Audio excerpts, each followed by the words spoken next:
मैं डॉक्टर पुष्पा कुमारी, assistant professor, स्नातकोत्तर हिंदी विभाग, SM महाविद्यालय, भागलपुर, बिहार में कार्यरत हूँ। आज अपने विद्यार्थियों से प्रतिवेदन अर्थात रिपोर्ट, एक संपूर्ण अध्ययन, इस विषय पर अध्यापन करेंगे। यह विषय स्नातकोत्तर हिंदी के चतुर्थ संभाग में पत्र 16 के अंतर्गत इकाई 4 में सम्मिलित है। प्रतिवेदन अर्थात रिपोर्ट, एक संपूर्ण अध्ययन। प्रतिवेदन एक प्रकार का ज्ञापन होता है जो किसी घटना अथवा किसी आयोजन के संदर्भ में लिखित विवरण प्रस्तुत करना होता है। इसी लिखित विवरण को प्रतिवेदन कहते हैं। विस्तृत अर्थ में प्रतिवेदन रिपोर्ट एक ऐसा विवरण होता है जो किसी प्रश्न के उत्तर अथवा किसी जांच के फलस्वरूप प्रस्तुत किया जाता है। सरकारी विभागों, कार्यालयों में घटित होने वाली विशेष घटनाओं पर आधारित प्रामाणिक विवरण तैयार करने की आवश्यकता पड़ती रहती है। इस सिलसिले में तैयार किया गया प्रामाणिक विवरण ही प्रतिवेदन कहलाता है। प्रतिवेदन का उद्देश्य आवश्यक सूचनाओं, आंकड़ों, तथ्यों आदि का विश्लेषण करके निष्कर्ष एवं सुझाव को संक्षिप्त रूप में प्रस्तुत करना होता है। इसमें घटना अथवा किसी मामले में की गई जांच पड़ताल, छानबीन, पूछताछ की ठोस और तथ्यपरक जानकारी दी जाती है। साथ ही साथ मामले को सुलझाते हुए कोई निष्कर्ष निकालकर सिफारिशें भी की जाती हैं। सरकारी कार्यालयों में प्रतिवेदन एक निर्धारित प्रपत्र पर तैयार किया जाता है, लेकिन कुछ स्थानों पर यह अलग से लिखा जाता है। प्रतिवेदन में घटना या प्रसंग का शीर्षक, उसकी विषय वस्तु और उद्देश्य आदि लिखा जाता है। इस विवरण में संबंधित तथ्यों और सूचनाओं का संकलन किया जाता है। यदि आवश्यक हो तो अलग अलग बिंदुओं में संस्तुतियां भी की जाती हैं। अंत में पूरे विवरण के संबंध में अपना निष्कर्ष दिया जाता है। निष्कर्ष में यह भी दिया जाता है कि घटना या मामले का जिम्मेदार कौन है, इसमें किसका दोष है। प्रतिवेदन प्रस्तुत करने की जिम्मेदारी किसी सक्षम और निष्पक्ष व्यक्ति को दी जाती है। कभी कभी एक जांच समिति बनाकर भी यह काम कराया जाता है। प्रतिवेदन तैयार करके अधिकारी को सौंपने की अवधि भी निर्धारित कर दी जाती है। इस प्रकार भूत अथवा वर्तमान की विशेष घटना या प्रसंग या विषय के प्रमुख कार्यों के क्रमबद्ध और संक्षिप्त विवरण को प्रतिवेदन कहते हैं। प्रतिवेदन लिखने के लिए आवश्यक बातें। एक प्रतिवेदन लिखने के लिए हमें निम्नलिखित आवश्यक बातों पर अवश्य ध्यान रखने चाहिए। वो है, पहला, प्रतिवेदन संक्षिप्त हो। दूसरा, घटना या किसी कार्यवाही की मुख्य बातें प्रतिवेदन में अवश्य लिखी जानी चाहिए। तीसरा, इसकी भाषा सरल और शैली सुस्पष्ट हो। 4, विवरण क्रमिक रूप से हो।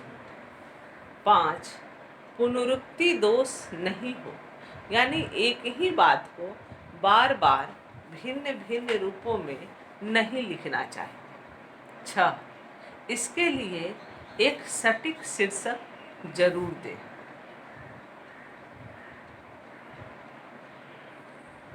प्रतिवेदन की विशेषताएं। प्रतिवेदन में किसी घटना या प्रसंग की मुख्य बातें लिखी जाती हैं। नंबर 2, प्रतिवेदन में बातें एक क्रम में लिखी जाती हैं। सारी बातें सिलसिलेवार लिखी जाती हैं। नंबर 3, प्रतिवेदन संक्षेप में लिखा जाता है। बातें विस्तार में नहीं, संक्षेप में लिखी जाती हैं। नंबर 4, प्रतिवेदन ऐसा हो जिसकी सारी बातें सरल और स्पष्ट हो, उनका एक ही अर्थ और निष्कर्ष हो। नंबर 5, प्रतिवेदन में पक्षपात, कल्पना और भावना का स्थान नहीं है। नंबर 6, प्रतिवेदन में लेखक या प्रतिवेदक की प्रतिक्रिया या धारणा व्यक्त नहीं की जाती। उसमें ऐसी कोई बात न हो जिससे भ्रम उत्पन्न हो। नंबर 7, प्रतिवेदन की भाषा साहित्यिक नहीं, सरल और रोचक होती है। नंबर 8, प्रतिवेदन किसी घटना या विषय की साफ और सजीव तस्वीर सुनने या पढ़ने वाले के मन पर खींच देता है। प्रतिवेदन का उद्देश्य।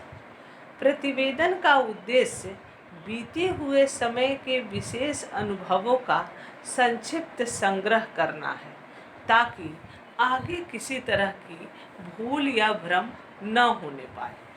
प्रतिवेदन का दूसरा लक्ष्य भूतकाल को वर्तमान से जोड़ना भी है। भूत की भूल से लाभ उठाकर वर्तमान को सुधारना उसका मुख्य प्रयोजन है। किंतु प्रतिवेदन डायरी या दैनंदिनी नहीं है। प्रतिवेदन में यथार्थ की तस्वीर रहती है। प्रतिवेदन के रूप अथवा प्रकार या भेद। प्रतिवेदन के मुख्यतः 3 भेद हैं या 3 प्रकार हैं। पहला, व्यक्तिगत प्रतिवेदन। व्यक्तिगत प्रतिवेदन इस प्रकार के प्रतिवेदन में व्यक्ति अपने जीवन के किसी संबंध में अथवा विद्यार्थी जीवन पर प्रतिवेदन लिख सकता है। इसमें व्यक्तिगत बातों का उल्लेख अधिक रहता है। यह प्रतिवेदन कभी कभी डायरी का भी रूप ले लेता है। यह प्रतिवेदन का आदर्श रूप नहीं है। व्यक्तिगत प्रतिवेदन के उदाहरण। सबसे पहले दिनांक लिखें बाईं तरफ, फिर उसके नीचे प्रतिवेदन का विवरण, जैसे सुबह 5 बजे उठा, क्रियाकर्म कर 6 बजे पढ़ने बैठा, अचानक सिर में दर्द हुआ, बिस्तर पर लेट गया, आंखें बंद कर ली, नींद आ गई, 1 घंटे बाद जगा पर दर्द बना रहा, डॉक्टर के पास गया, दवा लेकर घर लौटा, दवा खाकर फिर लेट गया, दर्द दूर हो गया, 10 बजे भोजन किया और स्कूल के लिए चल पड़ा, 12 बजे दोपहर में सिर दर्द फिर शुरू हुआ, छुट्टी लेकर घर लौट आया, सारा दिन इसी प्रकार कटा। ये है व्यक्तिगत प्रतिवेदन के उदाहरण। अब प्रतिवेदन का दूसरा प्रकार है संगठनात्मक प्रतिवेदन। संगठनात्मक प्रतिवेदन में किसी संस्था, सभा, बैठक इत्यादि का विवरण दिया जाता है। यहाँ प्रतिवेदक अपने बारे में कुछ न कहकर सारी बातें संगठन या संस्था के संबंध में कहता है। यह प्रतिवेदन मासिक, त्रैमासिक, अर्धवार्षिक और वार्षिक भी हो सकता है। संगठनात्मक प्रतिवेदन का उदाहरण इस प्रकार है। स्कूल के वार्षिकोत्सव पर प्रतिवेदन है। तो सबसे पहले एक शीर्षक लिख देंगे, स्कूल का वार्षिकोत्सव प्रतिवेदन। हमारा स्कूल सन 1930 में स्थापित हुआ था। इस नगर में यह पिछले 62 वर्षों से शिक्षा का प्रचार करता रहा है। आरंभ में जहां 5 शिक्षक और 50 छात्र थे, वहां आज शिक्षकों की संख्या 30 और छात्रों की संख्या लगभग 700 तक पहुंच गई। यहाँ कला, वाणिज्य और विज्ञान की शिक्षा दी जाती है। यहाँ के शिक्षक बड़ी निष्ठा से काम करते हैं। स्कूल में सह शिक्षा की भी व्यवस्था है। लड़कियों की संख्या 250 के आसपास है। इस वर्ष प्रवेशिका परीक्षा में 30 विद्यार्थी प्रथम श्रेणी में, 12 द्वितीय श्रेणी में और 3 तृतीय श्रेणी में उत्तीर्ण हुए। फिर नीचे बाईं तरफ दिनांक, पद, विद्यालय का नाम लिखेंगे। तीसरा, विवरणात्मक प्रतिवेदन। विवरणात्मक प्रतिवेदन किसी कार्य, योजना, घटना अथवा स्थिति का प्रतिवेदन विवरणात्मक प्रतिवेदन कहलाता है। जैसे किसी शिविर के आयोजन का, किसी संस्था की वार्षिक उपलब्धियों का, किसी परिषद के कार्यकलापों का प्रतिवेदन। इस प्रकार के प्रतिवेदन में किसी मेले, यात्रा, पिकनिक, सभा, रैली इत्यादि का विवरण तैयार किया जाता है। उदाहरण स्वरूप विवरणात्मक प्रतिवेदन का इस प्रकार, जैसे मेला, इस पे प्रतिवेदन लिखना। भारत का सबसे बड़ा मेला सोनपुर में हर साल लगता है। इसे हरिहर क्षेत्र मेला कहते हैं। यह कार्तिक पूर्णिमा के दिन से प्रारंभ होता है और लगभग 1 महीने तक गंगा और गंडक के संगम पर लगता है। पूर्णिमा के दिन यात्रियों की भारी भीड़ हरिहरनाथ मंदिर के दर्शन के लिए रहती है। भीड़ इतनी रहती है कि चलना मुश्किल होता है। हरिहरनाथ के दर्शन कर लोग सजी सजाई दुकानों की ओर बढ़े। पशु पक्षियों का जमाव एक स्थान पर था। हाथी, घोड़े, गाय, बैल इत्यादि की खरीदारी हुई। सर्कस वाले तरह तरह के खेल दिखा रहे थे। पूरा मेला बिजली की रोशनी से सराबोर था। सारा दृश्य मनमोहक था। पूर्णिमा के दूसरे दिन मैं घर लौट आया। फिर बाईं तरफ नीचे दिनांक लिखेंगे, फिर अपना नाम लिखेंगे। धन्यवाद।